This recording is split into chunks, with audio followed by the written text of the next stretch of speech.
This is the second video on rational antibiotic therapy in continuation with the first, and it is based on the latest National Antimicrobial Policy given by the Indian Council of Medical Research in 2019.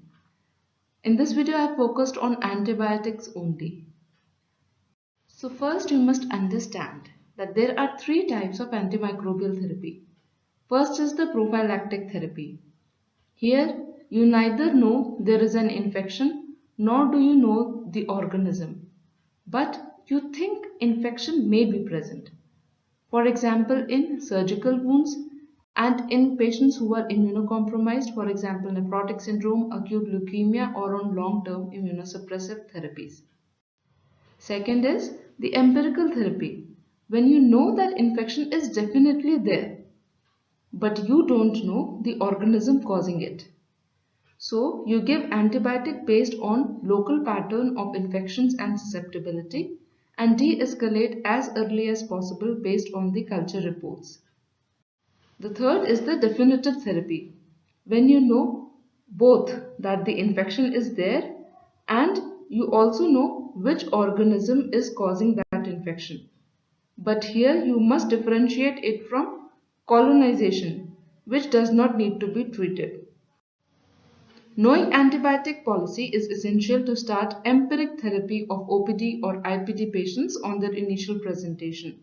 One must reassess the situation within 48 hours based on test results and patient status. It should be modified and de-escalated as soon as we have the reports of culture sensitivity. So coming on to various antibiotics recommended by the Indian Council of Medical Research in different infectious scenarios. For typhoid, which is caused by salmonella, on an OPD basis, you preferably give cotrimoxazole or azithromycin, and IPD basis, you give ceftriaxone. You may use chloramphenicol or ciprofloxacin as an alternative for a total of 10 to 14 days of therapy. For suspected gram-positive bacteria like strep or staph, you start with cefazolin or cloxacillin as an initial therapy, may give amoxiclav as an alternative therapy, and de-escalate as early as possible. For suspected gram-negative like Escherichia, Klebsiella, and anaerobes, you start with piperacillin tazobactam or cefoperazone sulbactam, may use carbapenem for more severe infections or drug-resistant ones, and de-escalate as early as possible. For rickettsia, you start with doxycycline or azithromycin, may give chloramphenicol if this is not available, and give therapy for a total of 7 days. For leptospirosis caused by leptospira, you give doxycycline, ceftriaxone as an alternative for a total of 7 days. For scrub typhus also you give doxycycline, chloramphenicol as an alternative. For doxy-resistant cases you can use rifampicin, azithro or clarithro, but must avoid rifampicin monotherapy since India is endemic for tuberculosis and it may lead to resistance in tuberculosis cases. In patients with sepsis with septic shock, give meropenem or cefoperazone sulbactam plus minus amikacin plus minus vancomycin or teicoplanin. Actually, ICMR mentions meropenem as the alternative drug and imipenem cilastatin as the preferred one in these patients. But imipenem cilastatin is more harmful in children, therefore we prefer meropenem to it. See here, the focus is unclear. That is why they have recommended the broad spectrum, gram-negative cover, MRSA cover also, and a beta-gram for beta-gram negative coverage they have added in aminoglycoside. So there are important considerations here. First is that at least 2 antibiotics of different antimicrobial classes should be started to avoid resistance. MRSA cover, which is vancomycin or teicoplanin or linezolid. If there are appropriate risk factors, one must avoid piperacillin tazobactam in septic shock till bacteremia with cephalosporin resistant organisms has been excluded, as this will lead to increase in mortality. De-escalation should be considered on a daily basis. Treatment duration of 7 to 10 days is usually sufficient. Longer courses are appropriate in slow clinical response, untrainable foci of infection, bacteremia with Staph aureus, some fungal and viral infections, or immunological deficiencies. And measurement of procalcitonin levels can be used to support shortening the duration of antimicrobial therapy because procalcitonin as a biomarker is more helpful in stepping down the antibiotic therapy. It is very important to remember here.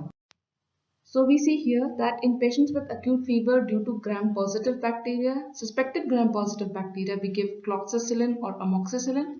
Gram-negative bacteria, you give piperacillin tazobactam or cefoperazone sulbactam. Carbapenems for more severe infections and drug-resistant ones.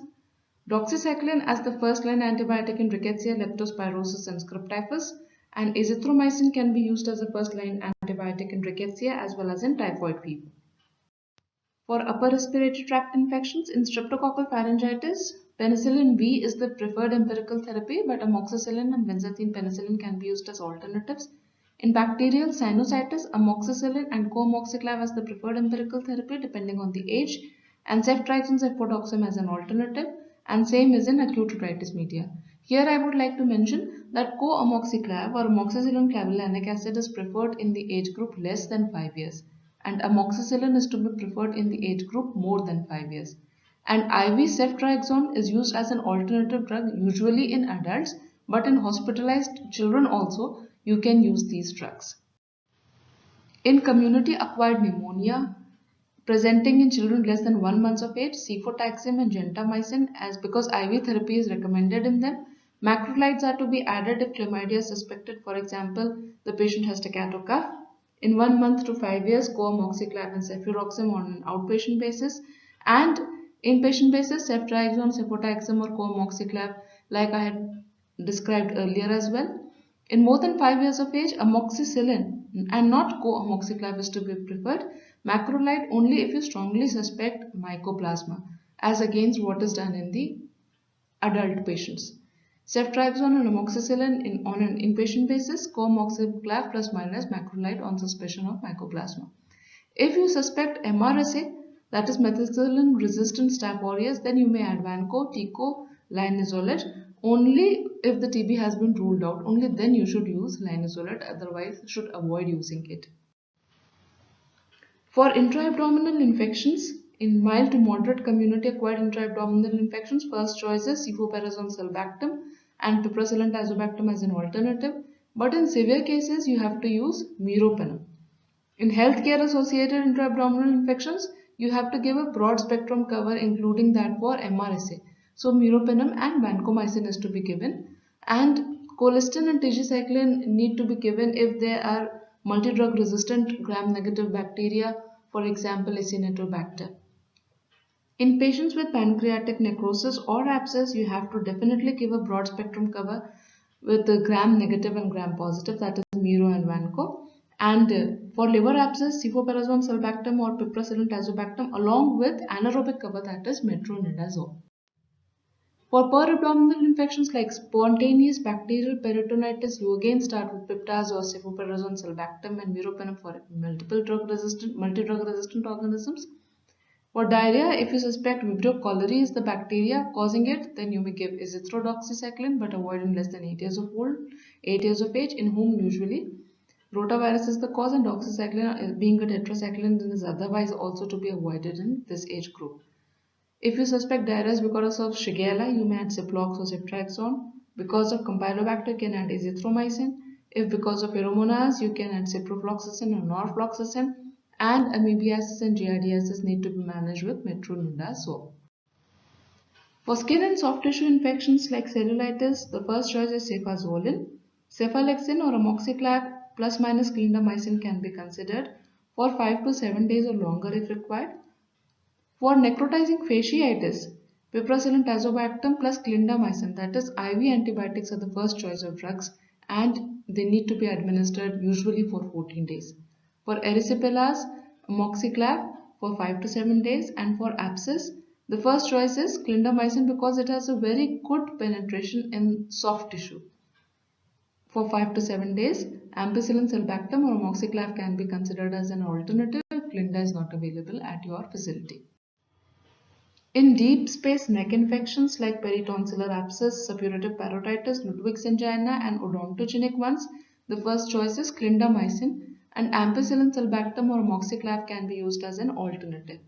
In rhinogenic infections, you need to give ceftriaxone plus linezolid as the first choice and piptaz plus clindamycin as the second choice. In otologic, you give ceftriaxone plus an anaerobic cover like metronidazole as the first choice and piptaz plus clindamycin as the second choice. In prevertebral abscess, you give linezolid or vancomycin plus ciprofloxacin as the first choice and piptaz plus clinda as the alternative drug. In Lemierre syndrome, which is septic jugular thrombophlebitis, you give piperacillin tazobactam plus clindamycin or ampicillin sulbactam or amoxiclavulanate as an alternative drug. For CNS infections, that is meningitis and brain abscess, if meningitis is occurring in age less than 1 month, meropenem is the first drug of choice. Add vancomycin if there is a risk of MRSA. Alternatively, you can consider cefotaxime and gentamicin. And as per my opinion and experience, cefotaxime and gentamicin or cefotaxime and amikacin should be considered as the first drug of choice. And for age more than 1 month, ceftriaxone and vancomycin is to be given as the first choice. And alternatively, you can give cefotaxime and vancomycin. Gram-negative cover does not need to be added for children aged more than 1 month if they have meningitis. For brain abscess, if the predisposing factor is a hematogenous spread from cyanotic congenital heart disease, lung infections or endocarditis, you need to add ceftriaxone and metronidazole with or without vancomycin. If there is a contiguous spread from otitis media, mastoiditis, sinusitis or dental infection, that is ENT infections, you give ceftriaxone and metronidazole, and in neonates you give meropenem. For urinary tract infections like cystitis, the first choice is nitrofurantoin or amoxicillin to be given for 5 to 7 days. In acute pyelonephritis and complicated UTI, give IV amikacin till culture sensitivity reports are available for a duration of 14 days. Here there is a common misconception that amikacin can lead to it does lead to nephrotoxicity, but since it has a very good renal clearance, it can be used in patients with UTI, and rather it is the drug of first choice, as also recommended by the Indian Council of Medical Research. In vesico-ureteric reflux, cotrimoxazole or nitrofurantoin is preferred in children beyond 3 months of age, and this antibiotic prophylaxis is administered as a single nighttime dose. So, to summarize, in sepsis, if the source is identifiable and septic shock is absent, you give antibiotics as per the source. If source is not identifiable and septic shock is present, then you give meropenem, vancomycin plus and minus amikacin. In URTI, give amoxiclav or amoxicillin depending on the age, amoxiclav in less than 5 years and amoxicillin more than 5 years of age, or cefpodoxim on an OPD basis. In LRTI less than 1 month of age, you give IV gram-negative cover, and more than 1 month of age, you give amoxicillin, amoxiclav or vancomycin teicoplanin if you suspect methicillin resistant Staph aureus. In intra-abdominal infections, you start with a gram-negative cover like piperacillin tazobactam and cefoperazone sulbactam, may proceed on to meropenem in patients with severe infection, and may have to add a cover for MRSA in severe infections. In skin and soft tissue infections, you start with amoxicillin, clindamycin, but in necrotizing fasciitis and Lemierre's disease, you give piperacillin tazobactam, and in prevertebral abscess, you give vancomycin or linezolid plus ciprofloxacin. In CNS infections like meningitis, you give third generation cephalosporin plus vancomycin if the age is more than 1 month, and in less than 1 month, you give a gram-negative cover. In brain abscess, generally you give ceftriaxone plus metronidazole plus minus vancomycin depending on the source from which the abscess has originated. In urinary tract infections, give nitrofurantoin, amoxicillin or cotrimoxazole on an OPD basis, and if it is a severe infection and the patient needs admission, then you may consider giving IV amikacin as the first choice drug as recommended by the ICMR.